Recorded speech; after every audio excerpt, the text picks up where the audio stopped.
లక్ష్మి గారి విషయంలో మళ్ళీ అంటే వాళ్ళ ఎందుకు చెప్తున్నానంటే ఇన్నిసార్లు ఒక మహిళ సరే ఆవిడ ఎటువంటి పరిస్థితుల్లో అయినా ఉన్న ఒక మహిళ ధైర్యంగా బయటకు వచ్చి నాకు అన్యాయం జరిగింది, నా భర్త బృందకుమార్ రెడ్డి 2021లో చనిపోయారు, ఆ తర్వాత ఆయన సన్నిహితుడు నాకు అండగా ఉంటా అన్నాడు, నా పిల్లలకు అండగా ఉంటానని నన్ను నమ్మబలికిచ్చాడు, నేను నమ్మి ఇంత డబ్బు ఇచ్చాను, ఇంత బంగారం ఇచ్చాను, ఈ రోజున అడుగుతుంటే ఏం పీకలేవు, నువ్వు నా వెంట్రుకు కూడా పీకలేవు, చంపేస్తా, ఇంకా నేను కొన్ని పదాలు మాట్లాడలేకపోతున్నాను, అటువంటి దుర్భాషలాడి అటువంటి భాషని ఉపయోగించి ఒక మహిళపై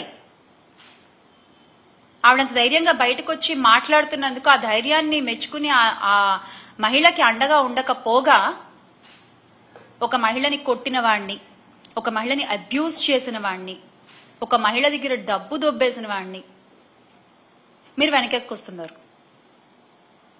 మీరు ఇచ్చింది ఏంటి? ఆ పార్టీ అధికార ప్రతినిధి గారు ఇంత జరిగితే ఏం చేశారు, ఒక నోట్ రిలీజ్ చేశారు, పార్టీ కార్యకలాపాలకి పలానా వ్యక్తిని, ఆ కిరణ్ రాయల్ అనే వ్యక్తిని దూరంగా ఉంచుతున్నాము అని జనసేన పార్టీ నుంచి ఒక నోట్ రిలీజ్ చేశారు. అదేంటది? తొక్కిపట్టి నార తీయడం కదా మీ పార్టీ సిద్ధాంతం. ఇప్పుడు ఏమైపోయింది ఆ సిద్ధాంతం?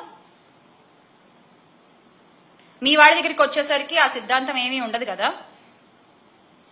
వైఎస్ఆర్సీపీ ప్రభుత్వ హయంలో మహిళలు గాని యువతులు గాని వాళ్ళ చేతుల్లో ఒక ఆయుధంలా పనిచేసిన దిశ యాప్ ని మీరు నిర్వీర్యం చేశారు.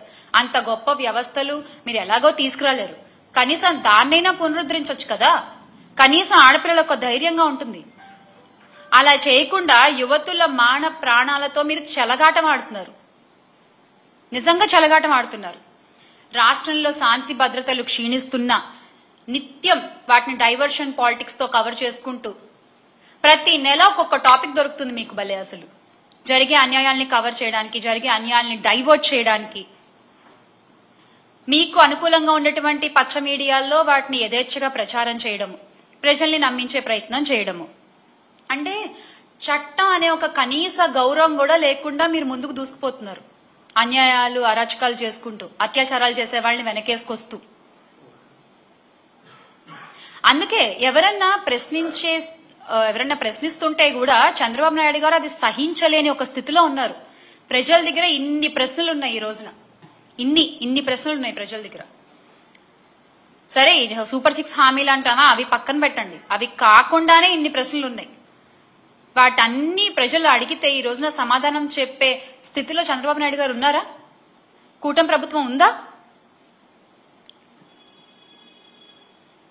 సానుభూతి పరులు, యాక్టివిస్టులు, ప్రతిపక్ష సోషల్ మీడియా కోసం పనిచేస్తుంటే వాళ్ల మీద యథేచ్ఛగా కేసులు పెట్టి వాళ్ళని లోపల తోసేస్తే, ఎప్పుడు కేసులు అండి, ఎప్పుడో 3-4 సంవత్సరాల క్రితం కేసుల్ని కూడా బయటికి తీసి అరెస్ట్ చేస్తారు. ఒకవేళ వాళ్ళ మీద కేసులు ఏమి లేవనుకోండి, వీళ్లే కొత్తగా ఒక కేసు క్రియేట్ చేస్తారు, క్రియేట్ చేసి దాన్ని చూపించి జైల్లో వేస్తారు.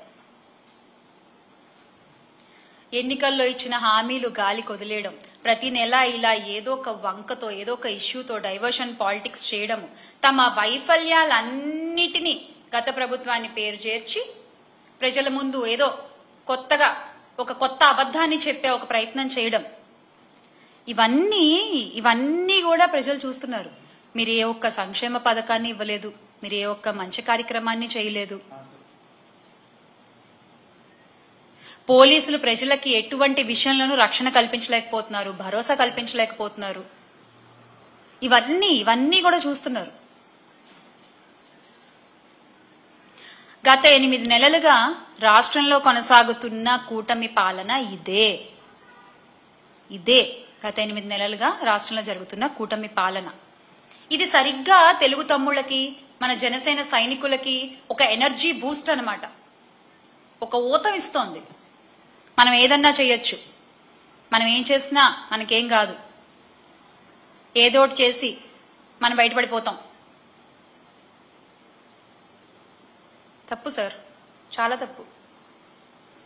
ఒక ఆడపిల్ల కన్నీటి చుక్కకి ఎన్ని ఘోరాలు జరుగుతాయో ప్రతి ఒక్కళ్ళకి తెలుసు. అలా ఇవాళ ఈ రోజున కూటమి ప్రభుత్వంలో ప్రతి ఆడపిల్ల కారుస్తున్న కన్నీటికి, అన్యాయానికి గురవుతున్న ఆడపిల్లలు కారుస్తున్న కన్నీటికి ఖచ్చితంగా ఈ కూటమి ప్రభుత్వం సమాధానం చెప్పాల్సి ఉంటుంది. ఇవన్నీ చూస్తూ కూడా అంటే ఎంత డైవర్ట్ చేసినా, ఎంత మీరు పచ్చ మీడియాలో మీకు అనుకూలంగా ప్రచారాలు చేసుకున్నా, ప్రచారాలతో ఎక్కువ రోజులు నడపలేరు కదా ప్రభుత్వాల్ని. ప్రచారాలతో ఎక్కువ రోజులు నడపగలరా ప్రభుత్వాల్ని? లేదు కదా. మళ్ళీ ఖచ్చితంగా ఆంధ్ర రాష్ట్ర ప్రజలు ధైర్యంగా తిరిగే రోజులు వస్తాయి.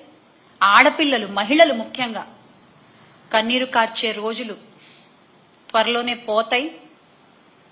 మళ్ళీ ఆంధ్ర గొప్పగా మారుతుంది. Make Andhra great again with Jagan అన్న. జై జగన్. ఆ ధైర్యం నింపడానికే ఇవాళ నేను మీ ముందుకు వచ్చి మాట్లాడుతున్నాను.